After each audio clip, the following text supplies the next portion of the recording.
পূর্ব মেদিনীপুর জেলার দীঘা, শঙ্করপুর, কাঁথি, পেটুয়াঘাট সহ উপকূলবর্তী এলাকায় মৎস্যজীবীদের মাছ ধরার জন্য সমুদ্রে যাওয়ার প্রস্তুতি প্রায় শেষ। ব্যান পিরিয়ড কাটিয়ে মাছ ধরার এখন ছন্দে ফেরার পালা। আগামী 14 জুন উঠছে সমুদ্র ও নদীতে মাছ ধরার নিষেধাজ্ঞা। শেষ মুহূর্তের ব্যস্ততা তুঙ্গে মৎস্যজীবীদের। এবার প্রথমবার ব্যান পিরিয়ডের জন্য 2 মাসে 5,000 করে 10,000 টাকা দেওয়া হচ্ছে মৎস্যজীবীদের। গভীর সমুদ্রে রূপালী শস্যের আশায় আবারও গভীর সমুদ্রে পাড়ি দেবে শয়ে শয়ে ট্রলার। সমুদ্রে যাওয়া এক মৎস্যজীবী সনাতন মণ্ডল বলেন, সমুদ্রে যাওয়া, গভীর সমুদ্রে ট্রলারে রং করা থেকে তেল ভরা, বরফ মজুত, প্রত্যেকটা কাজই সেরে ফেলছেন মৎস্যজীবীরা। কি বলছেন মৎস্যজীবী মন্টু মান্না, শুনুন। আমার বাড়ি কেন্দ্রমারি নন্দীগ্রাম, খেয়াঘাট। এটা খেয়াঘাট বলে, খেয়াঘাট এটাকে বলে। একটা ট্রলারে 14 জন থাকে। ওদের তেল, বরফ টরফ সমস্ত লোড করে নিয়ে সমুদ্রে মাছ ধরতে যাওয়া হয়। 5 থেকে 7 দিনের মধ্যে আমরা মাছ ধরে চলে আসি। মাছ হলে 5 দিনের মধ্যে চলে আসতে হয়, মাছ না হলে আরো 7 দিন 8 দিনও লেগে যায়, এরকম। এই 2 মাস পর আবার যাচ্ছেন? হ্যাঁ হ্যাঁ। কেমন লাগছে? 2 মাস বন্ধ আমাদের, তো মৎস্যজীবীরা, আমরা মৎস্যজীবী, তো 2 মাস আমাদের ইনকাম বন্ধ। ঘরে বসে থাকতে হয়, সেরকম কোনো ইনকাম নেই। ট্রলারে আমাদের জীবিকা নির্ভর করতে হয়, ট্রলারে যাওয়া হয়। আপনাদের বাড়িতে কে আছেন? আমাদের বাড়িতে স্ত্রী আছে, ছেলে মেয়ে। এবছর কিরকম মাছ পাওয়া যেতে পারে আপনাদের কাছে, কি খবর? এবছরের মাছ কিরকম পাবো এই কথা অগ্রিম বলা যাবে না। অগ্রিম যেমন বলে দেবো এত মাছ পাবো, এত মাছ পাবো, এইসব কথা আমরা বলতে পারবো। হয়তো মাছ ধরতে যাই, সে ঠিক আছে, কিন্তু অগ্রিম যে কত মাছ পাবো এই কথা অগ্রিম বলা যায়। কিন্তু আশাবাদী? হ্যাঁ, আশাবাদী যে আমরা মাছ ধরতে মাছ পাবো, এরকম আমরা আশাবাদী।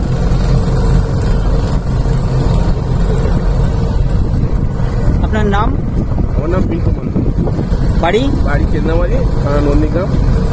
এখানে বর্তমান আমরা যে কথা বলছি এটা হচ্ছে খেয়াঘাট। আপনার নাম? আমার নাম সনাতন মণ্ডল।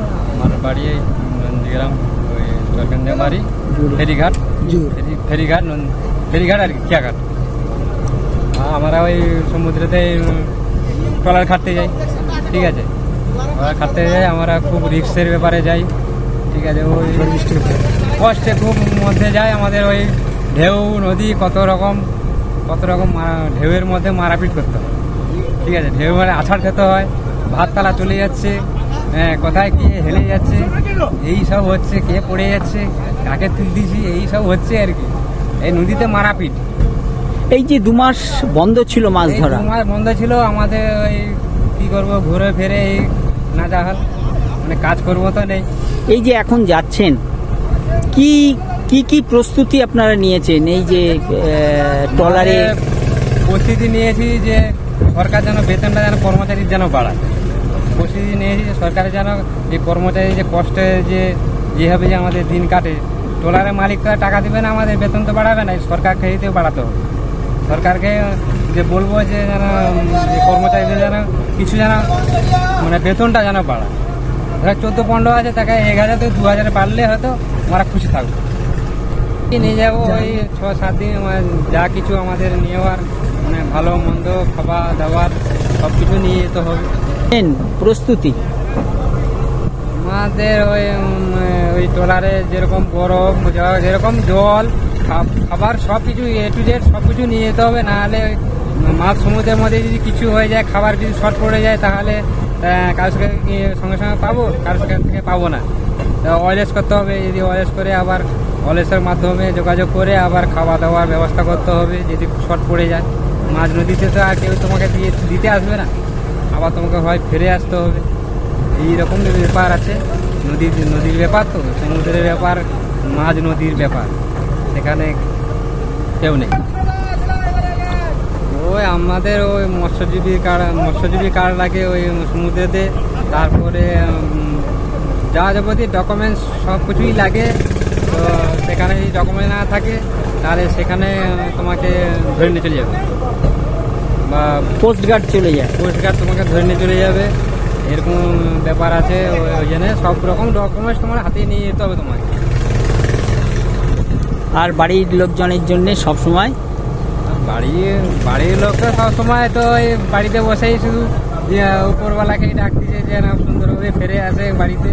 ছেলেরা নদীর পথে খাটতে গেছে, জাহাজ নিয়ে গেছে, ওই সকালে যেন সুন্দরভাবে ফিরে আসে বাড়িতে। আমরা ট্রলারে থাকি, মা কমলা ট্রলারে 6 মাস 7 মাস করে আমরা গরিব লোক, খেটে খাওয়া মানুষ, ওই করে আমাদের সংসার চলে ট্রলারে গিয়ে। আমাদের ঘর বাড়ি একটা পাচ্ছি না সরকার থেকে। আচ্ছা, এই যে এখন ব্যান পিরিয়ডটা তো গেল, আপনারা এই যে সমুদ্রে যাচ্ছেন কি কি প্রস্তুতি নিচ্ছেন একটু বলুন তো? বরফ বা অন্যান্য? বরফ, তেল, খাবার, জল সব নিচ্ছে, বাড়ি দেওয়া হচ্ছে। হ্যাঁ, তারপরে ঠাকুর কতদিনের খাবার নিচ্ছেন? ওই আমাদের 15 দিন যাচ্ছি, তার ঠাকুর যা করে করবে। 13 জন 14 জন করে লোক আছে ট্রলারে। তো আপনার বাড়ি কোথায়? আমার বাড়িটা ওইখানে কেন্দ্রমারি, আমাদের বাড়িটা কেন্দ্রমারি। আচ্ছা, বাড়িতে কে আছে? মা আছে, ভাই, ছেলে ফেলে সবাই আছে। অন্য সময় কি করেন? অন্য সময় মাটির কাজ, বাড়িতে এলে কাজ, নদীতে জাল দেওয়া, এরপরে আমাদের সংসার। কেমন লাগছে এই যে চলে যাবেন গভীর সমুদ্রে?